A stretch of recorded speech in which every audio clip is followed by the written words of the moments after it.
What's good, YouTube? It's your boy N Summers, back at it again with another reaction video. And today, the sports world is pretty buzzing. I'm gonna go ahead and start off with Richard Sherman, because he was arrested earlier this morning at 2 a.m. July 14th, just in case y'all hear this on another day that's not today. And the cops received a call that a family member was trying to break in their home in the Redmond area in Washington. When the police arrived, they seen Richard Sherman on the scene and he became their primary suspect. Apparently, Richard became uncooperative and the police had to send the K-9 units on him to de-escalate the situation. He was charged with burglary, domestic violence, and was detained at the King County Correctional Facility without bail. Also, apparently before then, he also crashed his vehicle in the concrete walls of the highway that was down the street from the crime scene. Richard Sherman was currently a free agent after his contract with the 49ers expired. He won the Super Bowl with the Seahawks and is a 5-time Pro Bowler. I only have a few questions. The main one being, was this dude broke or something? Because to do burglary, domestic violence on your family means you had to be down bad.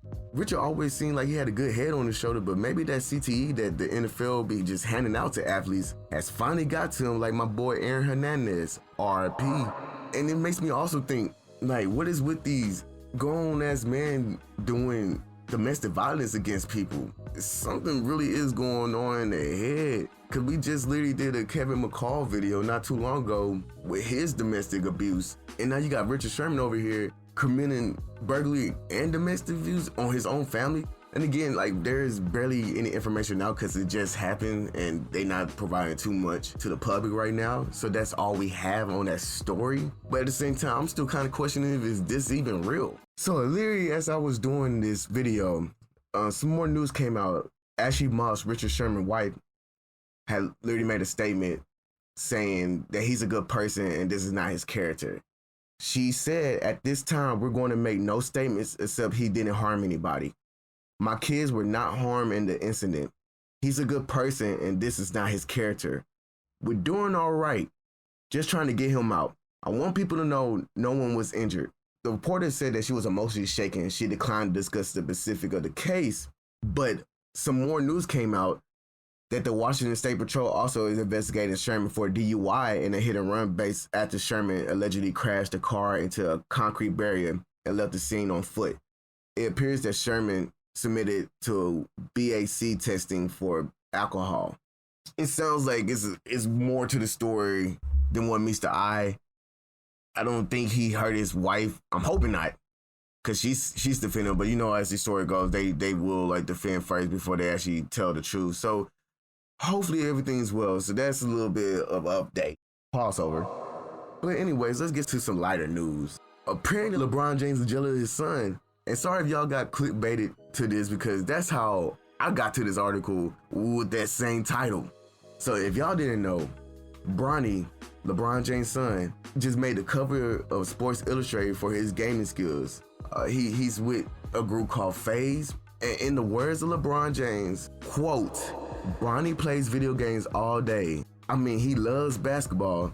He plays basketball. Loves being a big brother to his little brother and sister, but video games is his thing, end quote.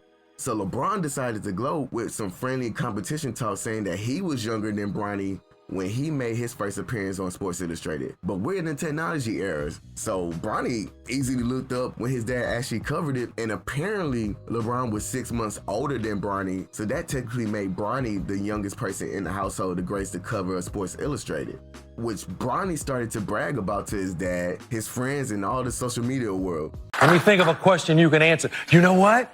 I remember as a fan, seeing the Sports Illustrated when you were a young man. You were on the cover.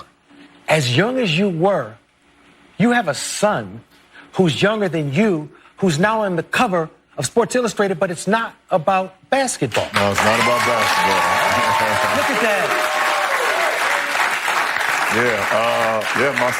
My son on there with, the football player in Arizona as well, Kyler Murray, and the whole FaZe clan is what they call him. And Bronny plays video games all day. And, he loves basketball. He plays basketball. loves being a big brother to his little brother and sister. But video games is his thing, and he's excited about it. I tried to hold the secret as long as I could, because when he got on the cover, I was like, I was younger than you, right? And then he did some research. All these kids got all these phones, which we didn't have when I was growing up. Absolutely, like that. yes. He was like, Dad, no, you were actually 6 months older than me, and now I'm the youngest guy in the household on Sports Illustrated.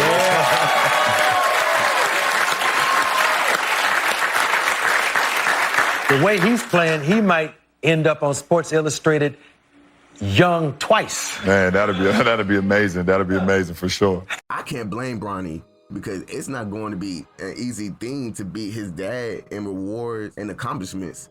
Because that dude got an endless catalog right now, and he's still in the NBA. So it's still some more accomplishments he can have before it's all said and done. And also the fact that LeBron James said himself, he's trying to stay in the NBA long enough to play with his son for 1 year, and that's when he will retire. Right there, that's another accomplishment in itself because no other NBA player has played with their son in the NBA. So that's going to be huge if that actually, God willing, happened. If I was Bronny, I would take it how I could too. I would get excited after every win if my dad was LeBron James. He wasn't actually jealous of him, of course, because LeBron James loves his kids. It was said as a lighthearted joke on Jimmy Kimmel Live with Arsenio Hall as a special guest host. That damn news article got me. I won't even lie, so now y'all gonna feel the same pain. The last news of the day. So Candace Parker has been crowned the first WNBA player to be the cover of NBA 2K22. NBA 2K is a simulated basketball game that let players control NBA players or they can be one themselves. In the recent years, they finally added the WNBA to the game, so now you can play with them as well.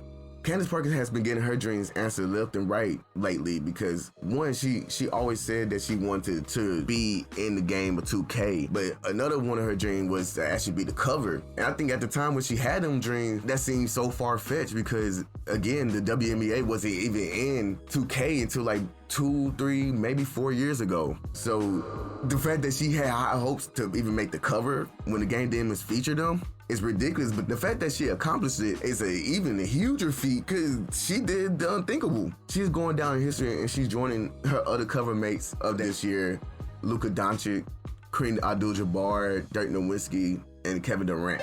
I think Candace Parker and Luka Doncic are the standard edition, which means the game will be at regular price. The Kareem Abdul-Jabbar and Dirk Nowitzki are your legend edition, and Kevin Durant is just Kevin Durant. I don't know what the fuck they gonna do with him. Because he's definitely not no legendary nigga because he's still in the league. But at the same time, I'm pretty sure they're not gonna put him as a standard edition here. So he's gonna probably have his own little bubble for him. So yay for that nigga. I don't really care about that nigga. I don't like him. But this is really a big deal for not only 2K, but the sports world as a whole because the WNBA are slowly getting the respect that they have been working so hard for. I won't lie, I'm going to be pre-ordering my version with the cover of Candace Parker because I want to own part of history. Plus, I don't really care about the other players like that anyway, so this isn't really a hard choice for me to make. But what I'm really hoping is 2K to actually be good again in lieu of them just spending money on gimmicks, because even though again I like the fact they made history with putting a WNBA player on their cover, but it be feeling like they be spending money everywhere outside of the game, and the game each year is just getting more and more poo. So I'm hoping that this edition, because apparently 2K had added a lot more developers, because Agent 00 had been saying this from the get-go that they need to add more developers to make the game better. So I'm hoping this year this game is better with Candace Parker on it, because I feel like this is gonna be my last year getting this shit if they don't fucking step it up. That ends all the sports news of today. So let me know what y'all think about these news stories, and what are y'all gonna do with the 2K? Are y'all gonna get the Candace Parker edition if y'all play this game type shit, or would y'all just get everybody else? Let me know what y'all think about that too. Did y'all like the fact that they did that, or did y'all kind of mad? Smash that like button for your boy. Share it to your people. Subscribe to the channel and hit that notification bell if you want to be updated quickly on our drops. This has been your boy Ant Summers, and I'll see you later, YouTube.